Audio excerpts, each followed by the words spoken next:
तो ये differential equation जो है ये वही है जो हमने 12th क्लास में जो है पढ़ी थी। जैसे कि ये जो एग्ज़ाम्पल्स हैं ये हमारे किस चीज़ के हैं, डिफरेंशियल इक्वेशन के ही एग्ज़ाम्पल हैं। तो इसमें हमारे पास जो है दो टर्म्स आती हैं। वो होता है हमारे पास, पहली टर्म होती है मेरे पास ऑर्डर, और जो दूसरी टर्म होती है वो होती है मेरे पास डिग्री। तो ऑर्डर क्या होता है? ऑर्डर का मतलब होता है कि हाईएस्ट ऑर्डर का जो डेरिवेटिव प्रेजेंट है हमारी इक्वेशन में वो ऑर्डर होता है। It is defined as highest order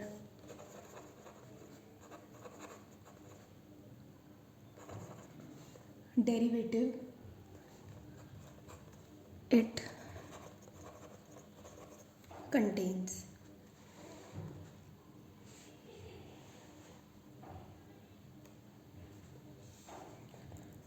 दूसरी टर्म होती है मेरे पास डिग्री।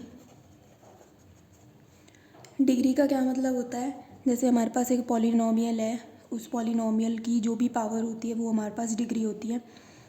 लेकिन डिफरेंशियल इक्वेशन के अंदर जो हमारी जो डिग्री होती है वो होती है इस हाईएस्ट ऑर्डर डेरिवेटिव की पावर, वो हो जाती है degree. It is defined as the power of highest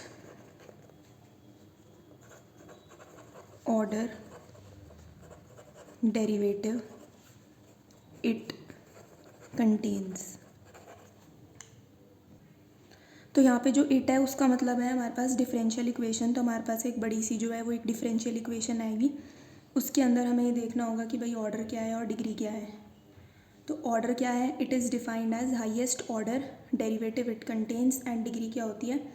जो हमारे पास वो हायर ऑर्डर डेरिवेटिव आता है उसकी जो पावर होती है वो होती है हमारी डिग्री। तो फॉर एग्जांपल मेरी इक्वेशन है, उसके अंदर मेंशन है d³ y/dx², और सिर्फ यही प्रेजेंट है। तो इसकी जो ऑर्डर है वो क्या है? 3, यानी कि ये 3 बार हमारा क्या हुआ है, इसका डिफरेंशिएशन हमने इसका करा है 3 बार।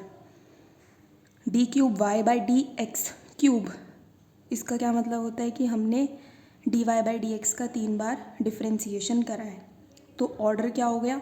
3 हो जाएगा ऑर्डर। और डिग्री, तो d³ की कोई पावर नहीं है, तो यहाँ पे जो डिग्री होगी वो होगी 1। फॉर एग्ज़ाम्पल में अगर मैं लिखती हूँ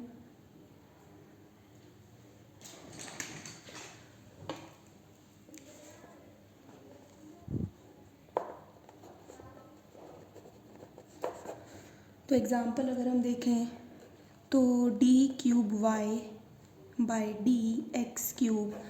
का होल स्क्वायर प्लस d4y/dx की पावर 4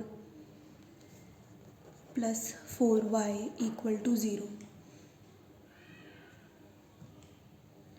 तो अब ये हमारी क्या है? ये एक डिफरेंशियल इक्वेशन है। असल में डिफरेंशियल इक्वेशन की डेफिनेशन क्या होती है, या फिर हम कैसे बोल सकते हैं कि ये चीज़ मेरी डिफरेंशियल इक्वेशन है, तो वो अभी नेक्स्ट स्टेप में होगा।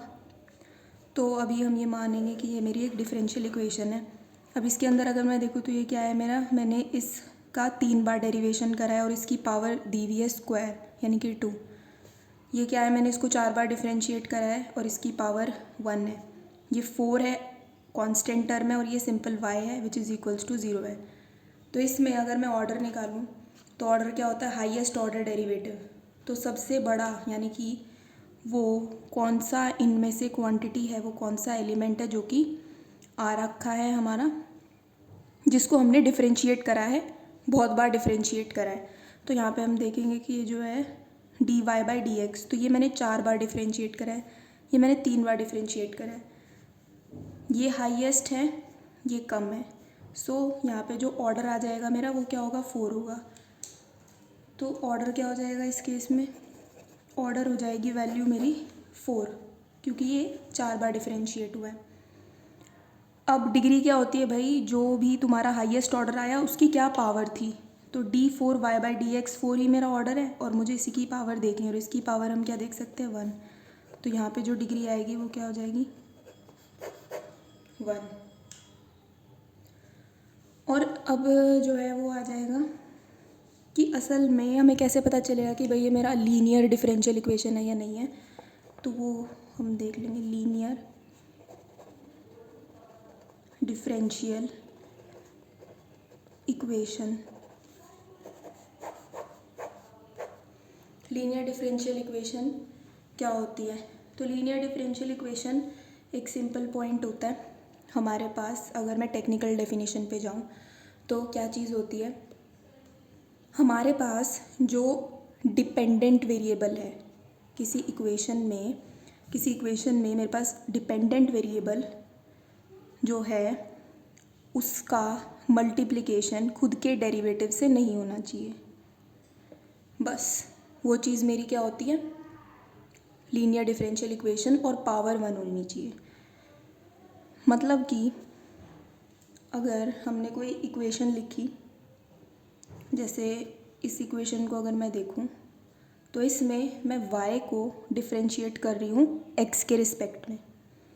तो इस केस में मेरा जो इंडिपेंडेंट वेरिएबल है, यानी कि वो वेरिएबल जो किसी भी चीज़ पे डिपेंड नहीं कर रहा, वो है x, और जो डिपेंडेंट वेरिएबल है वो है y।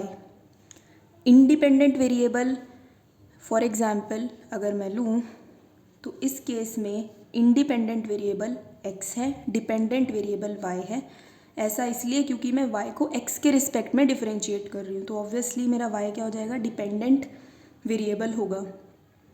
तो लीनियर डिफरेंशियल इक्वेशन का मतलब है कि भाई y को आपको उसके डेरिवेटिव से मल्टीप्लाई नहीं करना, यानी कि y dy/dx की कोई टर्म नहीं होनी चाहिए, पहली चीज़। और दूसरी टर्म कि हमारे पास जो वैल्यू आएगी, जो डिग्री आएगी, वो 1 होनी चाहिए। तो उसकी जो है डेफिनेशन है, एक बार डेफिनेशन लिखते हैं। A linear differential equation of nth order is that in which the dependent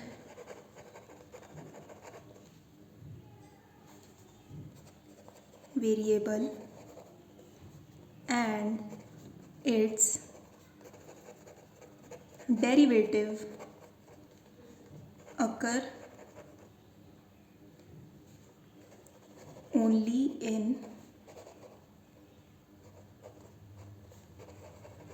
first degree and are not multiplied together। तो अभी जो है हम इसके बाद जो है जनरल इक्वेशन लिखेंगे। तो ये क्या बोल रहा है, ये वही पॉइंट बोल रहा है कि लेट अस सपोज अगर मैं dy/dx वाली टर्म कंसिडर करती हूँ, यानी कि अगर मैं कंसिडर करूँ dy/dx की टर्म, जैसे यहाँ पे अगर मैं देखूँ तो डिपेंडेंट है y, इंडिपेंडेंट है x।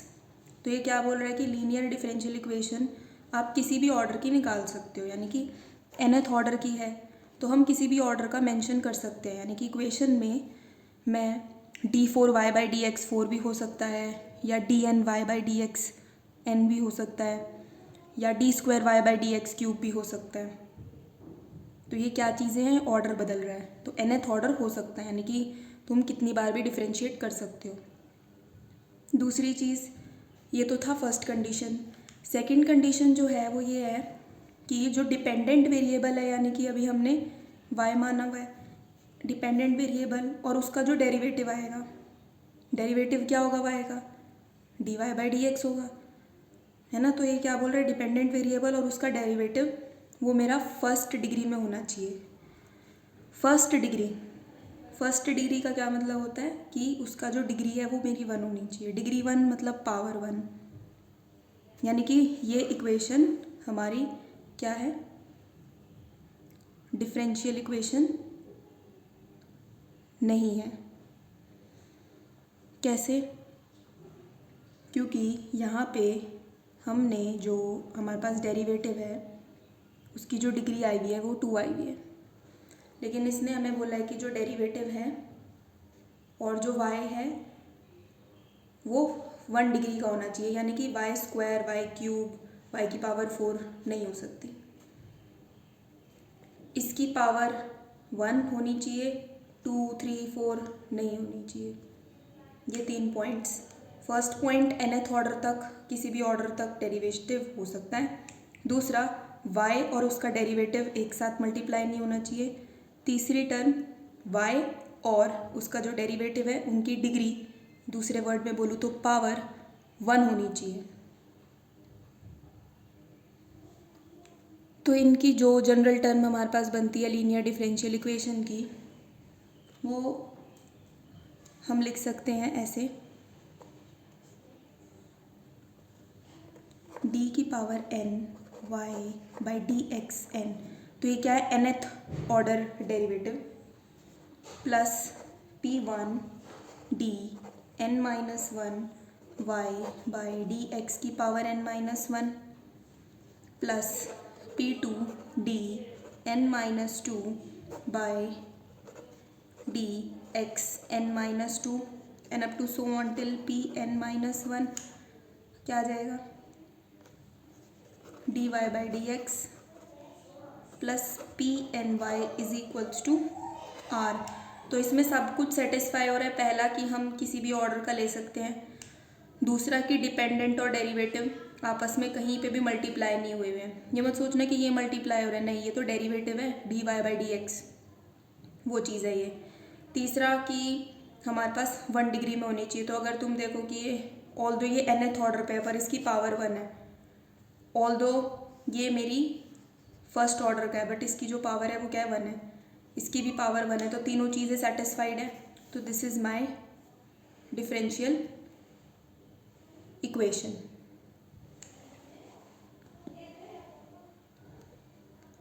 अब इसमें एक एक चीज़ों को डिफाइन कर देते हैं कि भाई ये इतना भारी भरकम क्या लिखा हुआ है। तो ये जो p1, p2, pn माइनस 1 और ये जो pn है ये हमारे कुछ नहीं है, कॉन्स्टेंट्स है।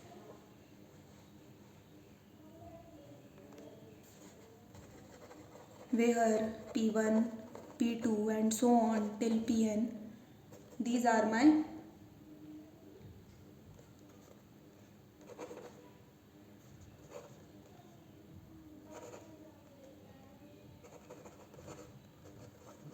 functions of x। x के फंक्शन है ये क्या है? x के फंक्शन होंगे, कॉन्स्टेंट्स नहीं है। p1, p2 टिल ये जो pn माइनस 1 वगैरह है हमारे कॉन्स्टेंट नहीं है, ये हमारे है फंक्शंस ऑफ x। यानी कि ऐसा हो सकता है इक्वेशन कि यहाँ लिखा हुआ है dy बाई डी एक्स और उसके साथ सपोज x मल्टीप्लाई हो सकता है, या फिर x स्क्वायर या e की पावर ax,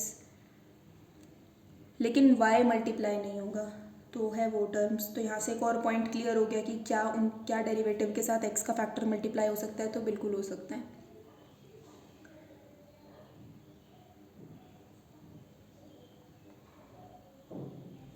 ये हो गया मेरा फर्स्ट पार्ट। अब ऐसा भी तो हो सकता है कि भाई ज़रूरी नहीं है कि हम ऑलवेज x का फंक्शन रखें।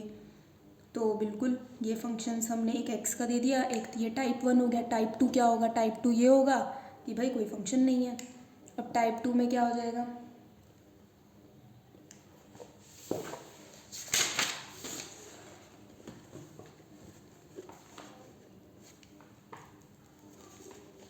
लीनियर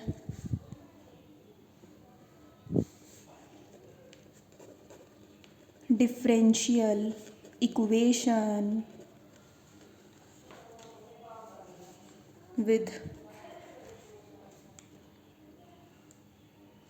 इधर नहीं आ रहा ना कैमरा पे, यहाँ लाइन खींच देती हूँ। Linear differential equation with constant coefficient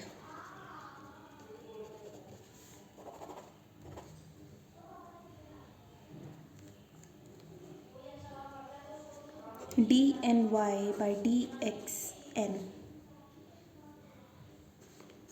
a1 dn minus 1y by D x n minus 1 plus a2 dn minus 2y d x n minus 2 up to so on till कहाँ तक N minus 1 N minus 2 ख़त्म होता जा रहा है, यानी कि एक पॉइंट आएगा जब ज़ीरो हो जाएगा, ज़ीरो कोई डेरिवेटिव नहीं, यानी कि n माइनस 1 पे a1 था,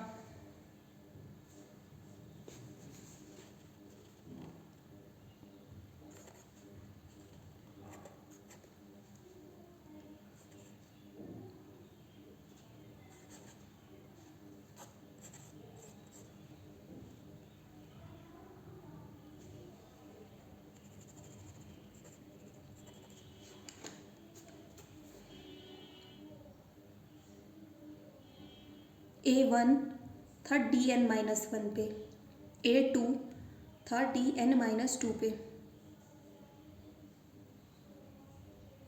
तो सिमिलरली इस वाले केस में अगर मैं आती हूँ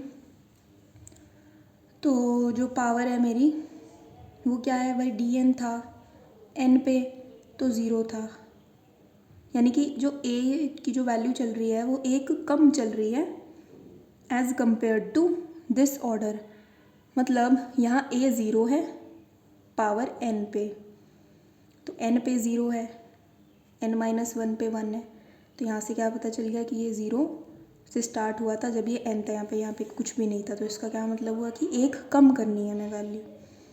तो सिमिलरली जब यहाँ पे पावर 1 है तो यहाँ पे हमें एक पॉइंट ही कम करना है n माइनस 1, और क्योंकि अब हमें y यानी कि डिपेंडेंट वेरिएबल लिखना है तो this is plus an y। क्यों? क्योंकि ये आगे चल रहा था, ये पीछे चल रहा था, तो ये ख़त्म हो गया। अब तुम इसको दोबारा डिफरेंशिएट करोगे तो ज़ीरो हो जाएगा, zero value simple pure y and tn, और ये वैल्यू किसके इक्वल होगी, r की। और यहाँ पे a1 a2 a3 जो है ये सब क्या टर्म्स हैं, a1 a2 and up to so on till an, ये क्या है हमारे पास कॉन्स्टेंट्स, और r क्या है, r is equals to function of x।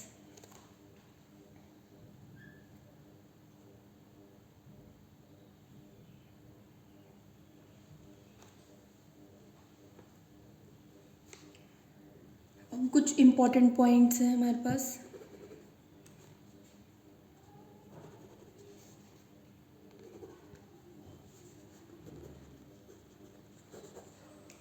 वो इम्पोर्टेंट पॉइंट क्या है कि अगर मेरे पास ये जो वैल्यू है, ये जो r है, या फिर ये वाला जो हमने r देखा था, ये वाला जो r है, जो इस इक्वेशन में जो r आया है, यानी कि इक्वालिटी के बाद जो साइन आ रहा है,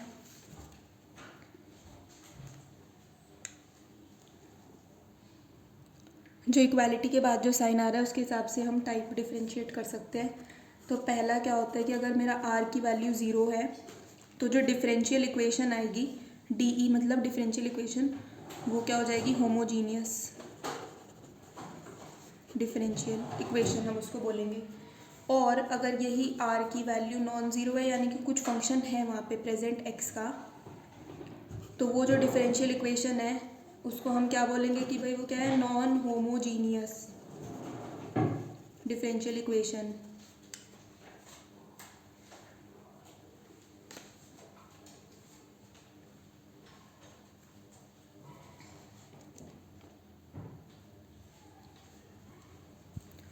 अब ये तो हो गया कि भाई टाइप हो गया, डिफरेंशियल इक्वेशन की डेफिनेशन हो गई है, ऑर्डर क्या होता है और डिग्री क्या होता है।